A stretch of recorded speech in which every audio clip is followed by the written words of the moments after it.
Your favorite thing in the world. If there's any time we want to talk about something, it's always the parables of Jesus. Yeah, definitely. And today, I think we want to explore, is that your favorite one? I wouldn't say it's my favorite one. I'd say it's the one that people can draw the most life application to. Okay. Especially because it's all about repentance. Throughout our lives, that's what we're doing. So I think it's the most applicable to the most amount of people, but not necessarily a favorite. Fair enough. Yeah.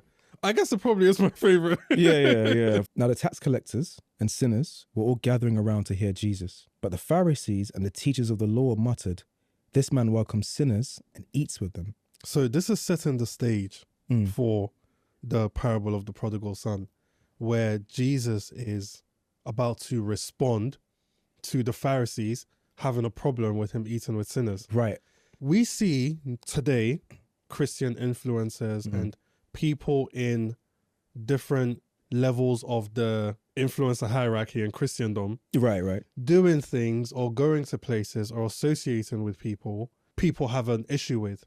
So what I mean is that Christians would see a Christian influencer or a preacher hanging around with unbelievers or sinners and start getting angry, which is exactly what was happening here, right? People usually use the fact that Jesus used to do this to justify the fact that they can do it. But then there's like a difference between the way they do it. Because Jesus was hanging around these guys to and reach most them. of the time, to reach them, and most of the time they'll end up getting saved. Whereas if you're doing it just for the sake of doing it because you secretly want to enjoy yourself, and then you want to like point fingers at Jesus for doing the same thing, then it becomes a bit awkward. Still not getting what he's saying. Yeah. And so this parable should be, this is the most interesting because it should flip what they expect on their head as we go through it. Yeah, definitely. Jesus continued, "There was a man who had 2 sons. The younger one said to his father, 'Father, give me my share of the estate.' So he divided his property between them. Not long after that, the youngest son got together all he had and set out for a distant country, and there he squandered his wealth in wild living. After he had spent everything, there was a severe famine in the whole country, and he began to be in need." Interesting, because the idea of going into a distant country, when I think about that, I think about going away from your accountability system, going away from the aunties and uncles you grew up with, going away from your neighbor, going away from people who can report you to your parents. And when that happens and you go away from the people that you are familiar with, and you're now, imagine right now, you teleported to like some random place in Atlanta where you don't know anyone. You don't know anyone. No one knows you. You can just put on a hat and just be a different person for a week or a month or a year. Think about how much temptation would increase. Because now no one has their eyes on you. No one has this type of Christian standard expectation of you. And so there's kind of a feeling that can come about, I can do whatever I want. When I think about the younger son leaving his father's house and going into a distant country, I think about a lot of people's experience of leaving London and going to Coventry University or going to Leicester University. And suddenly... Why those universities? No.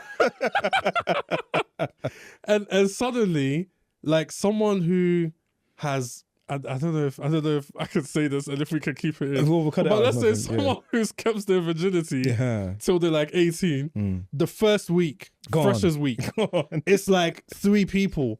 And it's like, whoa, like that's the thing. Like that person, if you investigate, they could come from like a really nice family, maybe even like a parent who's a deacon or like just nothing. You wouldn't imagine that they would be behaving or even if they're not even Christian but really moral, or really like have a good structure and good, exactly.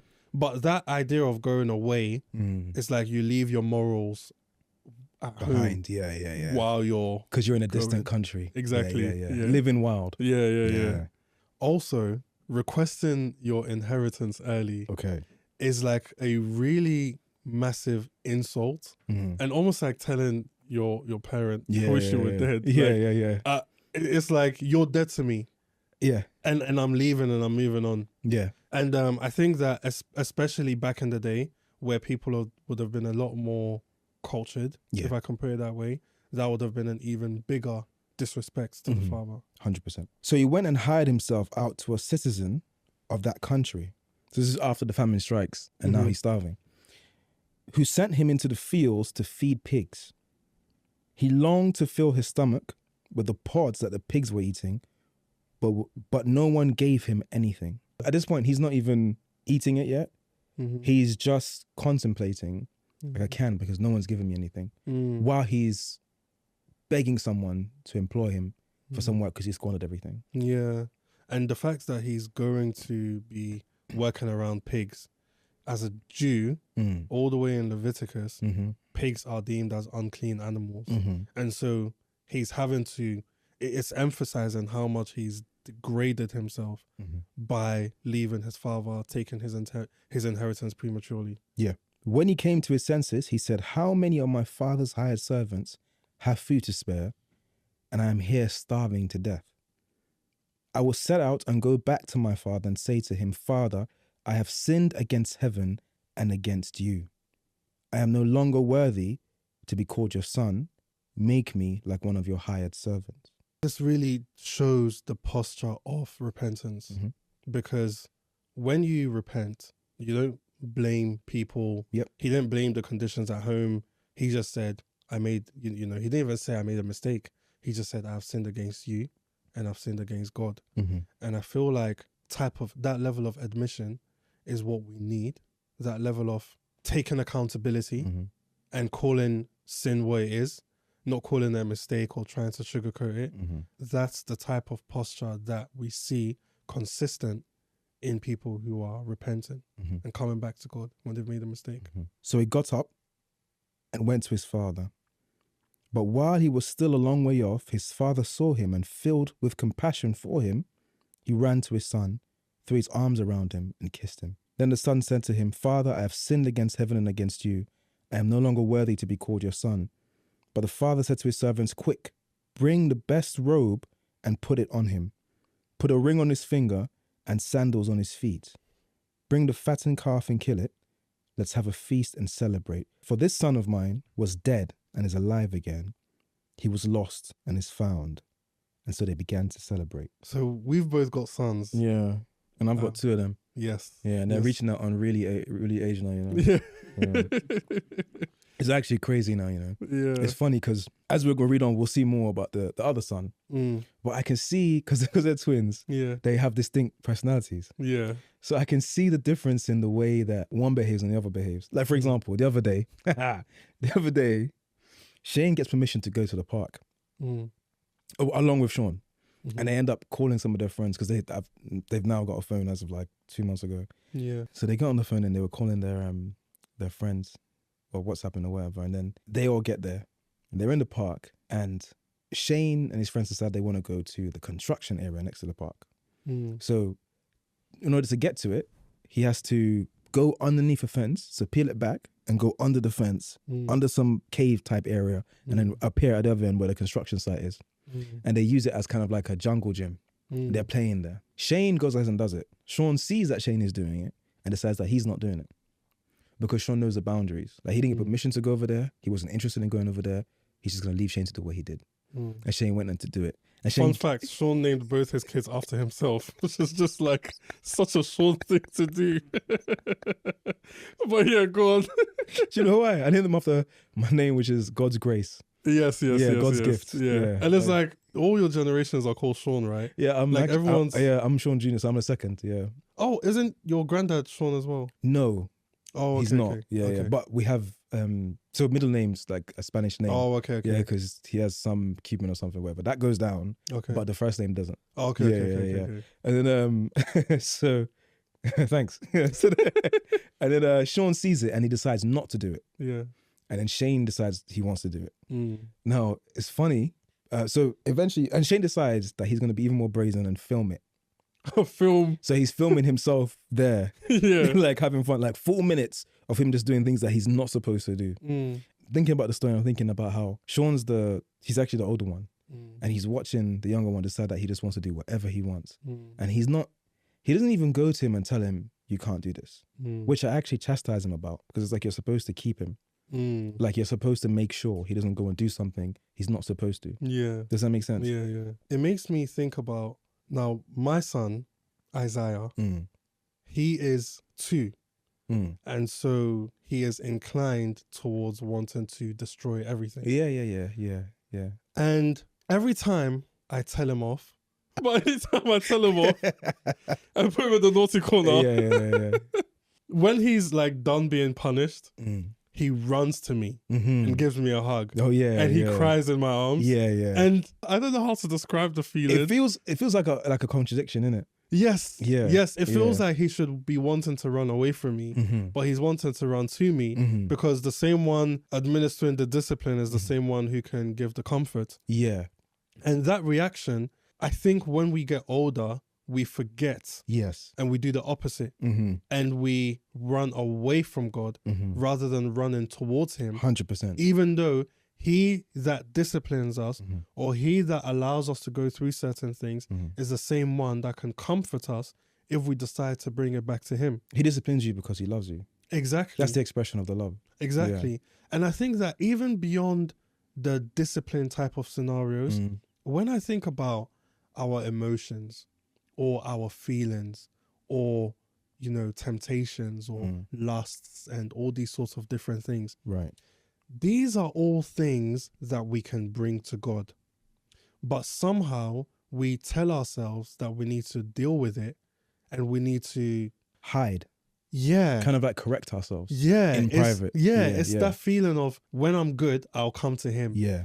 And it's actually the other way around where you come to him and he makes you good, even though good isn't the word we'll use. Let's just say good for now. Yeah. Do you get what I mean? 100%. And you know what's funny about this point? And the thing I love about this parable is that when you tell this parable, or rather when you read it, you see a very familiar story. So one, you have an Israelite son who wants something, who sees something, desires it, and says, I'm going to take it because it's mine.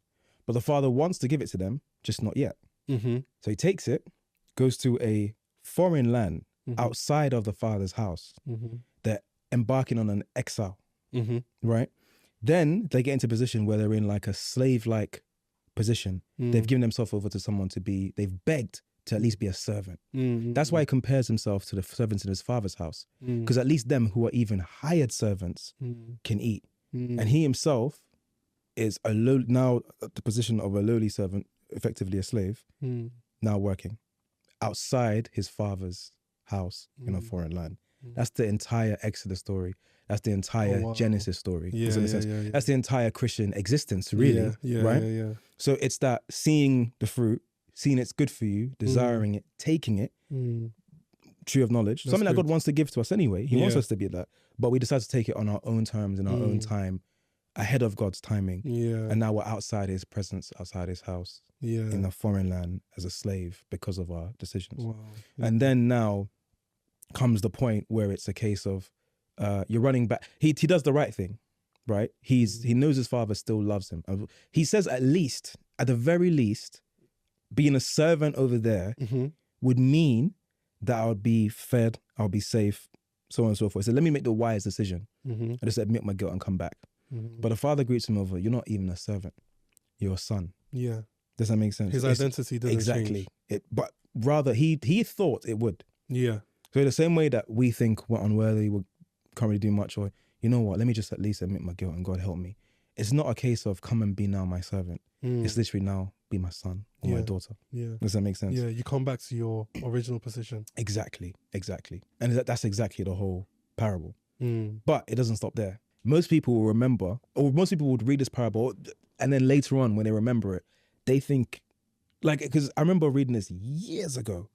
This is before, when you're younger, you hear it when you're in Sunday school or something. Yeah. I would never ever remember what happens after. Yeah. It's always, that's where the parable ends. That's what you're thinking as something you can apply to your life. Yeah. But it goes on. It doesn't end there. It has a purpose beyond that. The older son was in the field working. When he returned home, he heard music and dancing in the house.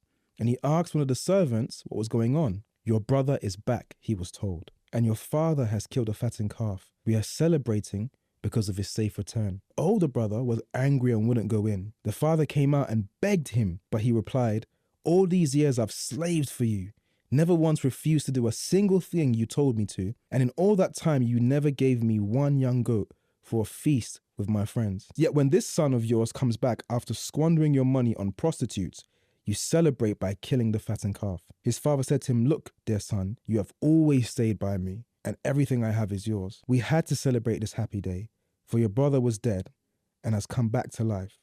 He was lost, but now he is found. This last bit is directly supposed to answer the fact that the Pharisees still weren't getting the previous parables about the coin and the sheep. And if you read it to get more of an insight, he's trying to show them their position as the older brother, and the younger brother being the tax collectors and the sinners that Jesus was sitting with. They were all brothers and sisters. They were all from the same people group. They weren't any different. Tax collectors would be from your same people group, but working for the Roman Empire, whoever it was. And he's trying to get them to know we should be celebrating here, right now, because I'm here reaching out to them. And they're being brought back into the fold. Ironic thing is that they're not even able to understand why it should be a celebration, because they've forgotten they are also firstly the younger brother. Does that make sense? The Pharisees. Yeah. Okay. Collectively, the whole Israel is the younger brother. Just like you and I are the younger brothers. The Gentiles. 100%. Okay. So collectively, our entire story is that of the younger brother. The entire earth story is that of the younger brother. We've decided we know what's right for ourselves. Leave God, sin has entered this earth through Adam and Eve. Leave God's presence, do our own thing.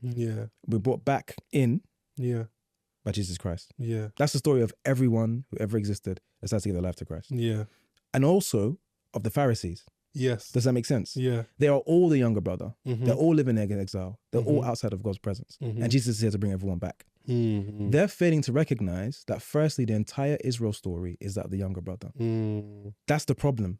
That's why he's trying to get them to upset and trying to paint the older brother in the light of, you've even forgotten who you are. That you've forgotten what's happening. Does that make sense? That's so interesting, because the Pharisees that Jesus is talking to are also simultaneously the older brother. 100%. Because the older brother is such a hypocritical Pharisee. Exactly. He himself doesn't even truly understand the father's heart. Exactly. And he wants the father to be angry with the son because he's angry with the son. And I think this happens to a lot of people who grow up in a perfect, holier than thou type of situation. They've never done anything wrong. They went to uni. They saw people in the bush. But they just said, "Oh, these heathens," and then they lived a life pure and and forgetting that the issue was pride. Exactly. And they've grown up in church their whole lives and done everything right, and then they look at people who they would call sinners, who might be maybe doing well in life, and then they get bitter with God. And I think the bitterness with God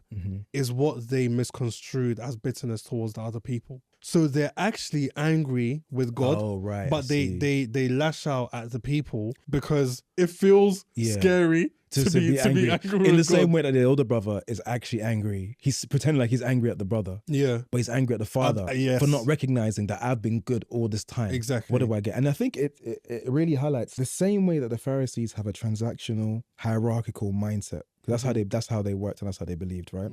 A lot of the goody two-shoes also have what was my reward? Like, how can we both be equal? Like, how can someone who's just come in? Do you know what's crazy? I see this in school all the time. Oh, yeah. Bro. Like, a kid will be like doing something bad. And then I send him out or give him a detention. The first thing he does is look around the class at other people that are doing something similar and say, what about them? This person was talking. And I'm like, that's got nothing to do with you. I'm getting angry thinking about it. I'm like, you were doing something wrong. And that's what I'm addressing. And then they go quiet and they're like, okay, look at all these people talking. And they don't talk. They'll just go quiet and be like, and I'm like, can you shut up? Because I don't care about anyone else right now. Or I put a seating plan on the board. And when I put a seating plan on the board, there are specific kids that I have my mind on. All the other good ones, I don't care. There's like 5 or 6. I'm looking out to make sure you sit in the right place. When they don't, they start pointing out other people that are not. And I'm like, what is this thing about always wanting to compare or bring someone else down if I'm going to go down? It's or because- make sure that we're... Yeah. Is this false sense of injustice? You know what it is? In a way, there is an injustice because the way that you've been programmed is slightly incorrect. For example, yeah, I get what you mean. There is genuinely an injustice but to some extent. I'll take Shane and Sean again. Mm. So Sean loves to be proud of the fact that he may abide by certain things that Shane doesn't. Mm-hmm. And so there's been an active effort that I take against him to make sure he understands to not be like this. Yeah. I'll give you an example. His brother does something, an ice cream drops. No fault of Shane's own, but his one just happens to drop. Mm-hmm. Shane is upset. And I'm looking at Sean, waiting for him to offer some of his to him. But he doesn't want to. Yeah. Right? Because it's like, well, he should have been more careful. Yeah. Right? He should have been, because he's more clumsy. Mm-hmm. For no sure. But he's more adventurous, which is a trait that we encourage as much as Sorry, possible. future Shane that's watching this. It's a trait that I encourage in him as much as possible. Sometimes he does some things at school, and I'm like, I don't get onto him about it at home because I don't want to stifle his like freeness. Because I want him to feel like if there's a barrier, it doesn't really matter. Like I could go past it. Like with the barrier with the going on of the thing and then going over, it was bad, but it wasn't too deep. So I didn't really punish him too hard. Yeah. I know some people are gonna hear that and be upset with me later, but I didn't punish him too hard. Don't worry, because... he punishes them. Yeah. Like if anyone should be calling social services, we should be calling them also. I didn't punish him too hard because I didn't want to. It's like every time he does something that's a bit adventurous, or I want him to feel like that's fine. Because I want him to grow up thinking, oh, I could do that. Yeah. Like, do you know what I mean? Obviously within certain bounds. Yeah. So anyway, Sean, I'm looking at him waiting for him to share because it's not really Shane's fault, but he's kind of known to be a bit clumsy. But in this case, he hasn't done anything wrong really. But Shane doesn't want to share it. Sean doesn't want to share it. And so I take Sean's ice cream away. That seems like unfair. But the point I expressed to him is that the mere fact that you have an ice cream in the first place is like amazing. Yeah. Like people are dying for like thirst. People are dying with no food at all. Like you have a luxury to have an ice cream. Your brother has lost this through no fault of his own. Your attitude should be, I'm going to share it with him. Yeah. Because some is better than none. Does that make sense? Definitely. And it's like a huge thing that I've had to drill in over time. It's like you're your brother's keeper, but also a sense of gratitude that I think is missing. It's like you have so much. Like the other day, I got angry with him because I was tired of him like giving like a reaction to me saying, all right, time to come off your game and like go and do something and then brush your teeth and then go to bed afterwards. It's like, oh, I lost that on time. I wanted more time. And I got angry. I just lost it. I was like, are you crazy? I would take back this PS5 and go and sell it. Like I started counting all the things that they have in their room and then for them. I was like, do you know how much money this is? I will take all of it and sell it today. Like immediately. And I'll go and spend it on holiday with my wife. Easy, no problem. I was trying to really get across to them what they have. Like to like get it through their head. And like they, after like explaining it in detail. They're going to be on a podcast in 10 years. Yeah. I hope talking about how you traumatized them. No worries. It'll keep them on the straight and narrow. But the point being was to get them to understand how much they have and how little others. And even if you lose half of that thing, the fact that you have something in the first place is like major. The point being is that there's a lot of people who are Christians who will probably see people who maybe even are like, you know, big time sinners run back or come to the first time and then receive adulation. Sometimes you might see them start doing certain things and expressing certain gifts. And then that might give them a lot of notoriety. And then there's some jealousy. It's like, I've always been in the faith. I've always been loyal. Why am I not being... I'm the one that deserves to be being used by God in or this elevated way. And 100%. And sometimes it can just, rather than just enjoy the fact that this is actually someone else who's going to bring a lot of souls into the kingdom, they're angry about the fact that it's not them bringing it. Do you know what I mean? Which is like a huge... You'll be surprised how pervasive it is. 100%. 100%.